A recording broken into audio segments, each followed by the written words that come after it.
তাহিরি শত্রু লাল চোখে ভয় পায় না, তাহিরি কাহারো রক্ত চক্ষুকে ভয় পায় না, তাহিরি এই দুনিয়ার তথাকথিত কাহারো দালালি করে না, তাহিরি মদিনাওয়ালার প্রেমের দালালি করে। হাত তুলে বলুন ঠিক কিনা বলেন। তোদের সাথে আমাদের রাজনীতির কোনো দ্বন্দ্ব নাই, তোরা ধর্মের নামে ব্যবসা করাস, কথা বলেন ঠিক কিনা বেঠে? ব্যবসা করো তোমরা। যে গুরু তোমাদের প্রতিষ্ঠাতা, এই গুরুর প্রায় 49টা কুফরি আকীদা আছে। এই গুরু বলেছে সাহাবায়ে কেরামের মধ্যে একজন সাহাবী যার নাম হলো উসমান যুন্নুরাইন, তিনি নাকি খেলাফতের দায়িত্ব পালন করতে গিয়া স্বজন প্রীতি করতে পারে না, কথা বলেন ঠিক কিনা?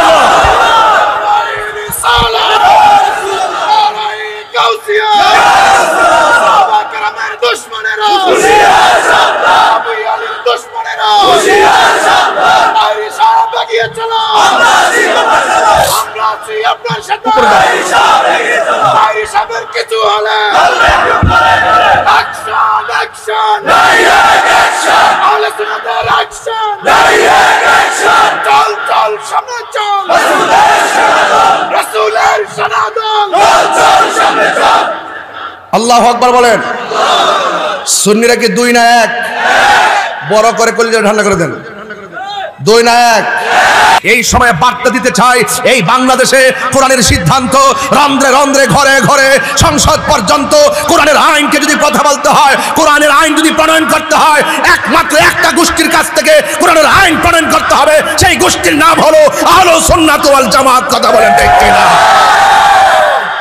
আমার ভাইয়েরা, একমাত্র আহলুস সুন্নাত ওয়াল জামাত হলো ইসলামের সঠিক ভাবধারে তারা কথা বলে। তাদের মাঝে ধর্মান্ধতা নাই, ধর্মদ্রোহিতা নাই, মারামারি নাই, কাটাকাটি নাই। আজকে আমরা দেখেছি রাষ্ট্রযন্ত্র এই দেশের 65% মুসলমানদেরকে, 65% তরিকাপন্থী, তাসাউফপন্থী, সুফিবাদী মানুষদেরকে মাইনাস ফর্মুলায় রেখে ধর্মদ্রোহী, ধর্মের অপশক্তি এবং দেশদ্রোহীদেরকে বুকে টেনে নিয়ে এই দেশে ভিন্ন এজেন্ডা বাস্তবায়ন করতে চায়। আমরা যারা এই দেশে সত্যিকার ইসলামকে ধারণ করি, কোরআনকে ধারণ করি, আমরা বড়ুরা জমিন থেকে পরিষ্কার বলতে চাই, সুন্নিদেরকে ছাড়া রাষ্ট্রযন্ত্রের ধর্মীয় সিদ্ধান্ত নিতে দেওয়া হবে না। আমি পরিষ্কার ভাষায় আবারও বলছি, এই রওজাতুল আতফাল ইন্টারন্যাশনাল হিফজখানা এটা শুধু মাদ্রাসা নয়। এই দেশ কিভাবে চলবে, এই দেশের মানুষ কিভাবে ইসলাম ধারণ করবে, এখানে শুধু কোরআনের হিফজ দেওয়া হয় না, এখানে দেশপ্রেম শিক্ষা দেওয়া হয়, এখানে নৈতিকতা শিক্ষা দেওয়া হয়, এখানে আদর্শ শিক্ষা দেওয়া হয়। ধর্মান্ধদের বিরুদ্ধে কিভাবে এই দেশের মানুষকে সজাগ দৃষ্টি রাখবে সেই শিক্ষা এই মাদ্রাসায় দেওয়া হয়। এই জন্য আপনাদেরকে বলবো, এই মাদ্রাসাটা যথেষ্ট প্রাসঙ্গিক, কথা বলেন ঠিক না বেঠিক? আমার ভাইয়েরা, আমি আপনাদেরকে বিনীত অনুরোধ করব, আপনাদেরকে অনুরোধ করব, জায়গা হচ্ছে না এবং বাহিরে রাস্তাটা ব্লক করবেন না প্লিজ। এই রাস্তাটা খুলে দেন, এই রাস্তাটা খুলে দিয়ে আপনারা প্রয়োজনে মাদ্রাসার ছাদের উপরে যান, প্রয়োজনে মাদ্রাসার বারান্দার ভিতরে যান। এরপর আমি মেসেজ দিতে চাই, এই সময়টা হতো আর কখনো পাই কিনা জানি না, অনেক শত্রু লেগে গেল।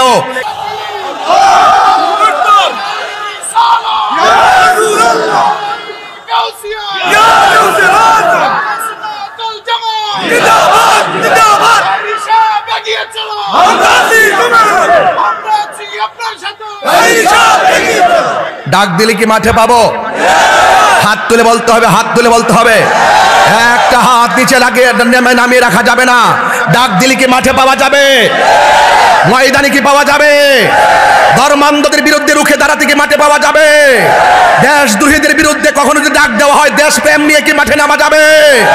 এই দেশের সার্বভৌমত্ব সুরক্ষায় ভিন্ন কোন দেশের দাদাগিরি যেমন আমরা মানি না, এই দেশের ধর্ম, এই দেশপ্রেমকে যারা বিভিন্ন বৃদ্ধাঙ্গুল দেখিয়ে এই দেশের বিরুদ্ধে, সার্বভৌমত্বের বিরুদ্ধে যারা গোপনে ষড়যন্ত্র করবে, এই দেশে তাদেরও জায়গা হবে না, কথা বলেন ঠিক কিনা?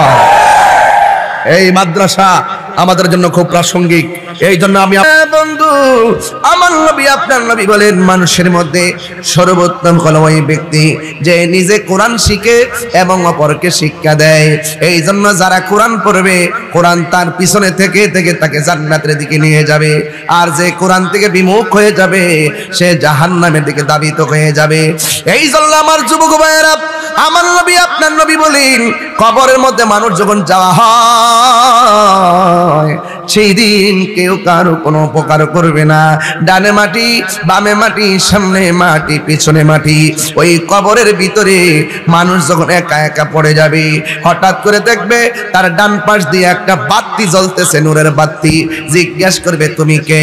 বলে আমারে তুমি চিনো না, আমি হইলাম দুনিয়ার তোমার নেক আমল। এরপরে আবার ডান পাশ দিয়া আর একটা নূরের বাতি জল জল করবে। এবার জিগাইব তুমি কেডা গো? জিজ্ঞেস করবে আমি দুনিয়ার কোনো কৃত্রিম আলো নয়, আমি দুনিয়ার কোনো প্রাকৃতিক আলো নয়, আমি হইলাম এমন আলো, দুনিয়ায় যে তুমি কোরআন তেলাওয়াত করেছো, আমার আল্লাহ ওই তেলাওয়াতটাকে কোরআনে আলো বানায় পাঠাইছি তোমার কবরের অন্ধকার দূর করে দেওয়ার জন্যে। আমার মরণের কতদিন বাকি আমি জানিলাম না গো আল্লাহ, মরণের কতদিন বাকি আমার মরণের আমি জানিলাম না গো আল্লাহ, মরণের কতদিন বাকি। আর আজরাইলা শিয়া যখন হস্তে দিবা তরি, আজরাইলা শিয়া যখন হস্তে দিবা তরি, তখন আমার মনা ভাই করবালু কালু কি আমি জানিলাম না গো আল্লাহ, মরণের কতদিন বাকি আমার মরণের কত আমি জানিলাম না গো আল্লাহ, মরণের কতদিন বাকি।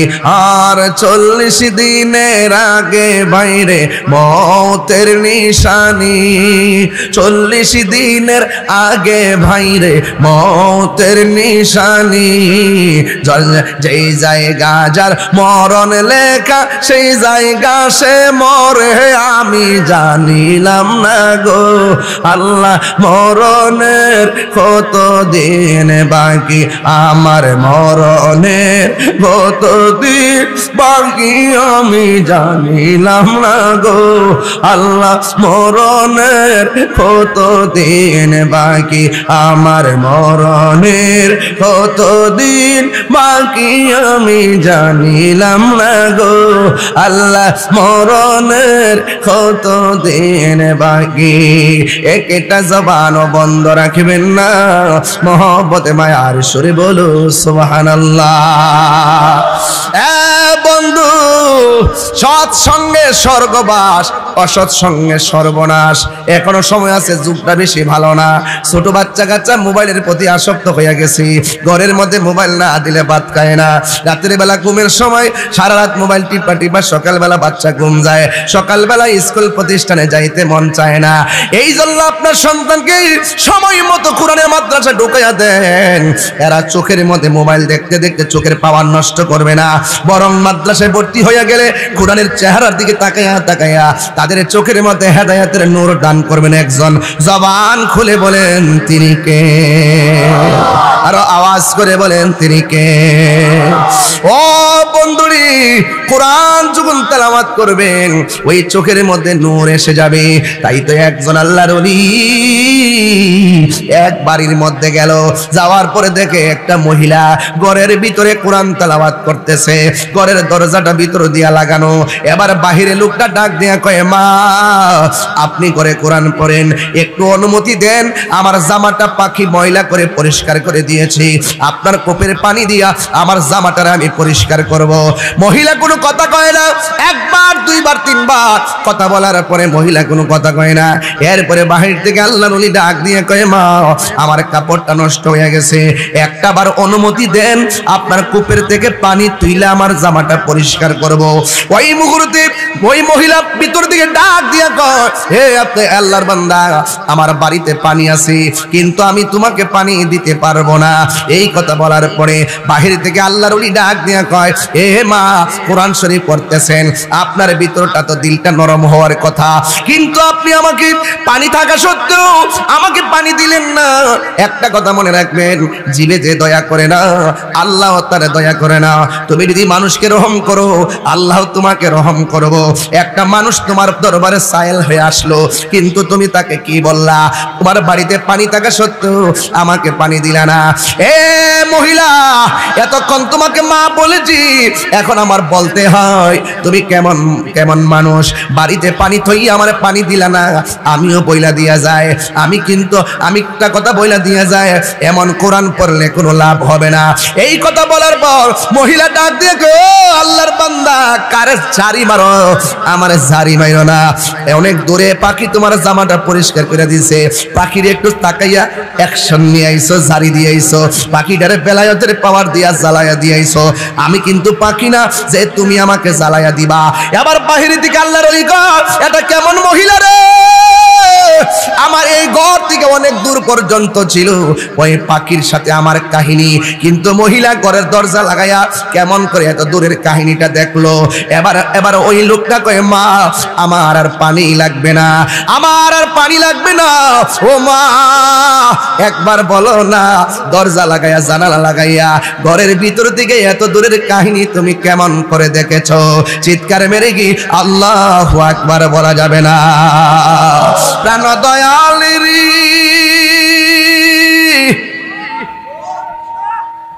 গৃহস্থরা দলে দলে হাঁস মুরগি কতই পালে, সন্ধ্যা হলে ডাক দিয়া লয় ঘরে। ঠিক কিনা বাবা? আর আওয়াজ করে কোনো ঠিক কিনা? প্রাণ দয়ালেরি গৃহস্থরা দলে দলে হাঁস মুরগি কতই পালে, সন্ধ্যা হলে ডাক দিয়া লয় ঘরে। যার যত পালিত ছিল সকল রে তো ঘরে নিল, আমি একা রইলাম অন্ধকারে। প্রাণ দয়াল রে সন্ধ্যা হইল ডাকি দিলে না মোরে, ওরে সন্ধ্যা হইল ডাক দিলে না মোরে। প্রাণ দয়াল রে সন্ধ্যা হইল ডাকি দিলে না মোরে।